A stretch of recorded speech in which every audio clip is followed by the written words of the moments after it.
My mom cooks way better than yours. Some of us leaned back in our chairs while others sat up straight. There were 4 of us around the table, and it was loaded with fancy food. Usually we wouldn't have such an extravagant meal, but today we were dining with the in-laws, so it was a special occasion. Keith looked at me with a smug smile on his face, even as he ate. But this food was made by me, wasn't it? Your usual mistress's cooking is terrible, he remarked. My response spilled out, directed at Keith's comment. I glanced at my in-laws, trying to gauge their reactions. They looked puzzled, and the atmosphere in the room became tense. It felt like time stopped for a moment, and no one could move or speak, holding their forks in their hands. I realized there was no need to keep hiding. I didn't want to continue my relationship with Keith and his parents. I was the only one feeling this bitterness, but I was ready to fight back. I had planned to get back at Keith during today's gathering for a while now. That's why I had left our daughter with my parents. I didn't want her to witness this ugly side of me or be affected by it. My goal was to get revenge on Keith, and I was secretly pleased about it. My name is Rachel Davis. I'm 34 years old, and my daughter Nay just started elementary school. I'm your average housewife, living comfortably without any major troubles. Even though I have the means to live luxuriously, I'm not overly greedy. All I want is to be happy with my husband, Keith. On the surface, people might think we're a happy couple. But there's something that's been bothering me. Keith, who turned 39 this year, has been coming home late recently. It's been a norm for him to come home late since we got married. Keith works for a well-known company, and I know he's given important responsibilities. I assume there must be valid reasons for him not coming home early. I've always supported Keith and never accused him of anything, even though he deals with a lot of stress from work. He tries his best for our family, often planning trips for us on his days off. Despite the stress, we've never had arguments like other couples might. I've made up my mind to go somewhere tomorrow. I apologize for springing this on you suddenly. It's okay. I understand your situation with your husband. So what exactly do you need me to look into? Timothy asked as we sat on opposite couches, lost in thought. He spread some documents on the glass table in front of me. We have a plan to gather evidence through photos and our staff getting close to your husband, Timothy explained carefully, outlining the details of the plan. If that's the case, I'm on board with this option, I said, pointing to the plan written in the documents and nodding in agreement. At the moment, I was in the city, having visited a detective agency located in a back alley not far from downtown. Timothy Rogers, the detective assigned to my case, sat across from me, dressed in a black suit. Since yesterday, I couldn't shake off the suspicion that Keith might be cheating on me. Turning to a professional detective seemed like the best option. I didn't want to discuss my doubts about my husband with just anyone. But the urge to uncover the truth was stronger, so I explained the events leading up to this point. What does your husband do for work? Timothy inquired. He holds a managerial position in sales at a major corporation, I replied cautiously. He's like a department head. Understood. I won't ask for the company's name right now, Timothy assured me. I don't want to involve unnecessary people in this matter. That's appreciated, I responded. Typically, he works at the sales branch. If he works there, I'd like to know the company's name, Timothy requested. I'll tell you, but please promise not to tell anyone else, I said nervously, grabbing a pen and quickly jotting down the name on a notepad. This company is quite prominent, isn't it? Timothy remarked. Yes, that's why I was hesitant to mention it, I admitted.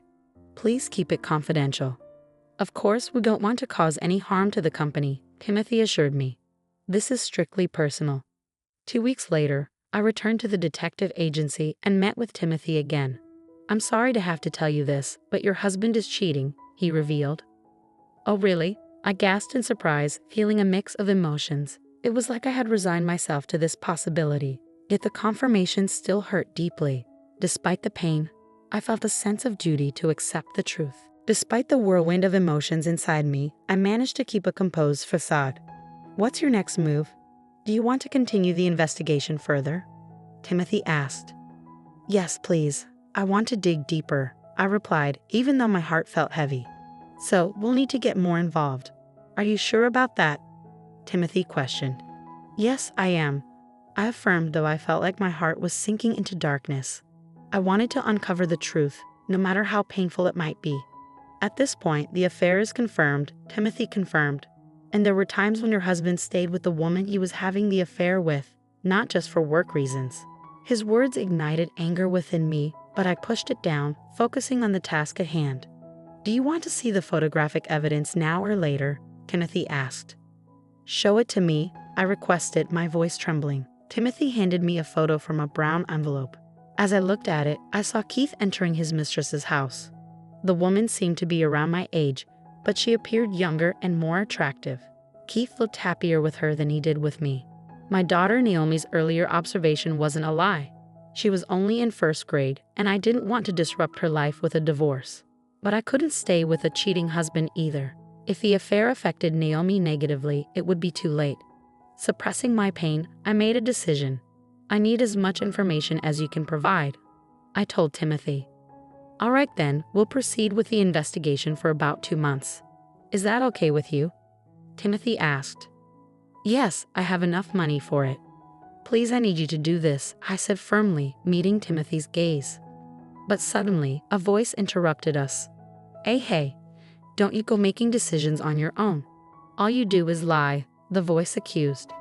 No, it's the truth, I replied firmly, ready to face whatever came next. Now that I'm at Keith's parents' house without Naomi, I can fully respond to Keith's accusations. I haven't lied or deceived my parents-in-law, so why should I hide the truth? Besides, there's no benefit for me in doing so. A few days before coming here, I received a report from Timothy confirming that the investigation was completed. All the information from the detective was in the bag next to me. Keith can't deny it, and once the evidence is presented, his parents should understand. But I needed to be cautious. Knowing Keith's tendency to deceive, I decided to reveal the truth to his parents while observing the situation. You're crazy. My son would never cheat. You just keep lying, Keith's father exclaimed, his voice echoing inside the room. Just moments ago, we were having a pleasant conversation. But a minor disagreement between Keith and me escalated the situation, making the atmosphere tense.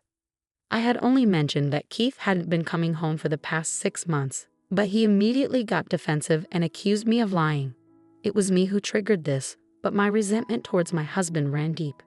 I had come to this gathering with feelings of revenge. According to my son, you can't even manage household chores properly. You're just at home and yet you don't do anything, Keith's mother chimed in, echoing her son's accusations. That's a misunderstanding, I replied firmly, pushing down my feelings and locking eyes with Keith's father, even though his expression was intimidating. Your son is lying.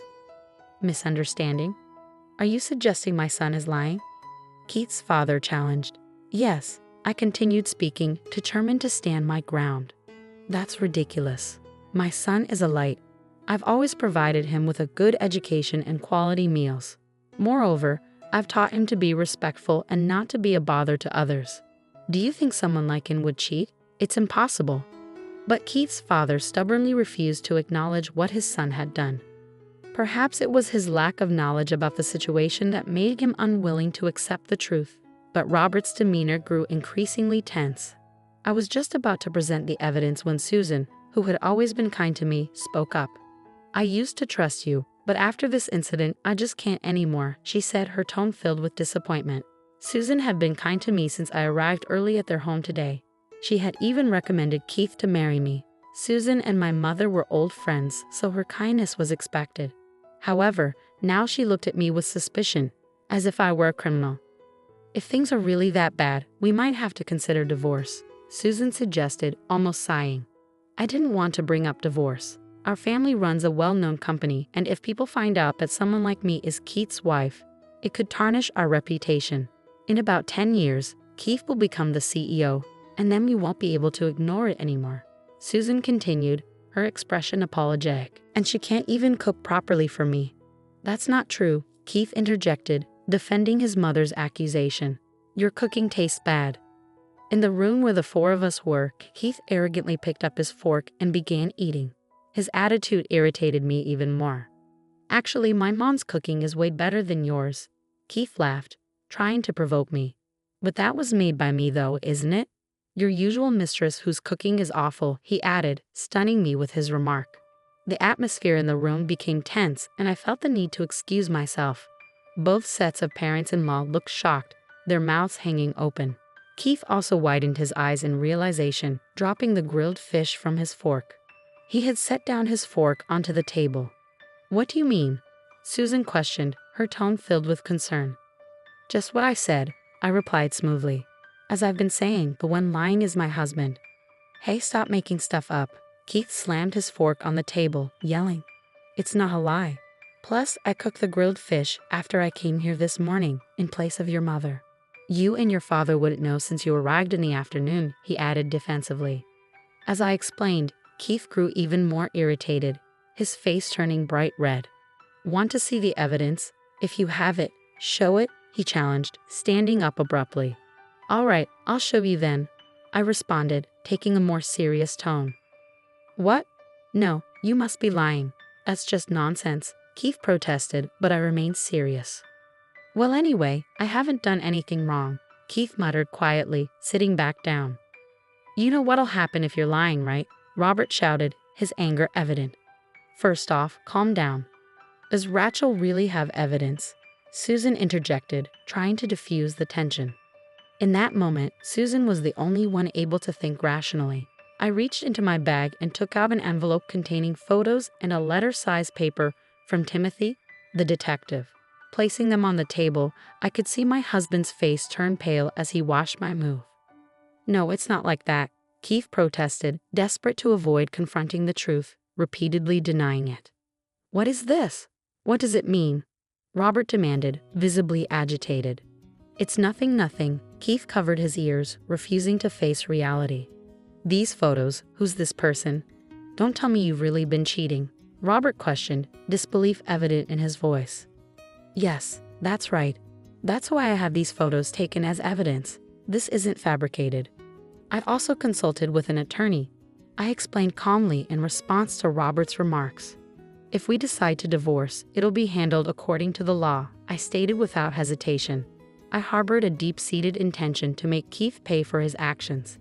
This could tarnish my company's reputation. Robert's voice grew weak, the earlier momentum now a distant memory. "What's the truth?" Susan asked, her tone filled with concern. Keith covered his face with both hands, unwilling to accept reality. However, he could no longer avoid the undeniable truth. Slowly, his distressed expression began to show, indicating his struggle to regain composure. "All right, I'll talk," Keith finally said, slumping as if exhausted. I cheated, but it's not entirely my fault." From the beginning, Keith tried to justify himself. "I originally had someone I loved. Yeah, I had never mentioned this before. Before I met you, before Mom introduced you to me. Why did you choose me then?" I questioned, taken aback. "Because it looked good socially," Keith spoke with difficulty, then glanced at his parents. "Dad wanted me to get married soon, so I was set up with someone Mom recommended." "If you loved someone, why didn't you tell me?" Robert demanded, his anger evident. "It was someone I met about 10 years ago. She worked at a nightlife spot. Given that my father runs a major company, I couldn't openly discuss it," Keith admitted, revealing a truth I had never known. "I see, a nightlife spot. Well, in that case, I probably would have opposed the marriage," Robert acknowledged. "So it's not entirely my fault. Actually, I wanted to marry her," Keith confessed, shocking me. "We'd lived together for several years, even had a child, but all this time, Keith never truly loved me," I realized, feeling the weight of his words hit me hard. "She told me it'd be okay if we got married this year, so I thought this was my chance," Keith explained further. "What are you talking about? Chance for what?" Susan asked, her confusion evident. "It was my last shot at marrying her. Plus, I thought if I badmouthed Rachel, Dad and Mom would agree to our divorce," Keith admitted, his frustration evident. "I'm sick of it all. The societal expectations and all that. I just want to live a simple life. I'd rather spend my life with that woman than with our family." A pang of sympathy washed over me as I realized Keith had been carrying the weight of stress for our family all these years. However, it dawned on me that our relationship was merely a facade for him. When I realized that our relationship lacked genuine love and was merely for appearances, it became increasingly painful. "What are you going to do about your marriage?" Susan asked, breaking the tense silence. I'm going to get a divorce," I replied firmly. "Do you have any idea how much money I've spent on you?" Robert's anger flared. Hey, stop it. Are you taking his side now? Susan interjected, trying to diffuse the tension. We've never heard his true feelings before. He's always followed our advice and did the right thing even back in his college days. What about my business? I won't accept it unless he marries someone suitable, Robert declared, his fury toward Keith showing no signs of abating. I'm sorry, Keith's voice quivered in pain. Just saying sorry won't cut it, Robert retorted sternly.